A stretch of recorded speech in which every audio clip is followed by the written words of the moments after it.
کہتے ہیں کہ ایک عورت 70 سال عمر ہے لیکن بالوں کو کالا رنگ لگاتی ہے، مقصد 70 سال کی عمر میں بھی اس کا فیشن کا شوق ابھی ختم نہیں ہوا۔ اب قبر کے زمانے ہیں کہ کالا رنگ لگانے کے زمانے ہیں۔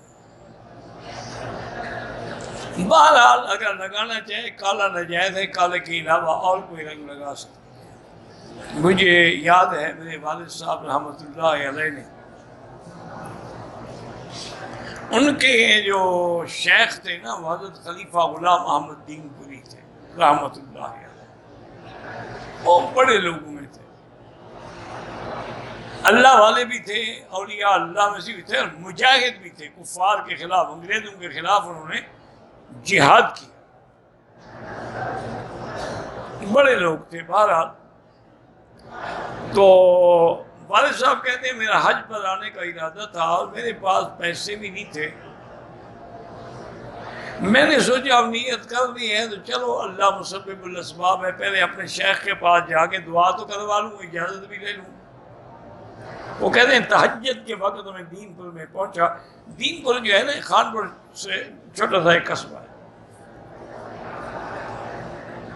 فرماتی ہے میں وہاں پہنچا تو انہوں نے کہا کہ حضرت تو غسل کے لیے تشریف لے گئے ہیں۔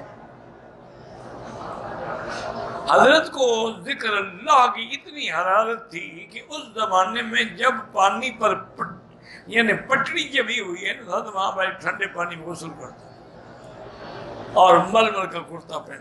ذکر اللہ جو ہے نا اس کے اندر بڑا کمال ہے۔ فرماتے ہیں میں آیا تو حضرت کے کو خچر تھا، بگھی بنی ہوئی تھی، اس پہ بیٹھے ہوئے تھے، واپس آ رہے تھے۔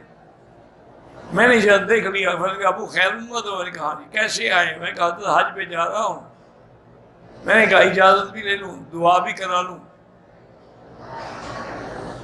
تو میں نے یہ نہیں کہا کہ میرے پاس پیسے نہیں ہیں یا ہیں۔ تو حضرت نے اپنی داڑھی پکڑی اور کہا کہ اللہ یہ سفید ہو گئی، اب اس کو کالا نہ کر دو، مجھے شرمندہ نہ کر۔ جیب سے شاید 1 روپیہ یا کتنا تھا نکالا، کہنے کہ خیر محمد اب تو میرے پاس یہی ہے، یہی رکھ لو۔ تو سفید بال تو شان ہے، عزت ہے، وقار ہے۔ ہاں اگر کسی کو جوانی کی وجہ سے، شادی کی وجہ سے، جہاد کی وجہ سے ضرورت ہے تو چلو مہندی بھی لا لے، کچھ بھی لا لے۔ تو والد صاحب فرماتے ہیں کہ حضرت کی دعا کا یہ اثر ہوا کہ میں خانپور اسٹیشن پہ آیا، جماعت کے مسجد میں جماعت کا وقت ہو گیا، انہوں نے مجھے آگے، وہ جانتے تھے کہ مولانا خیر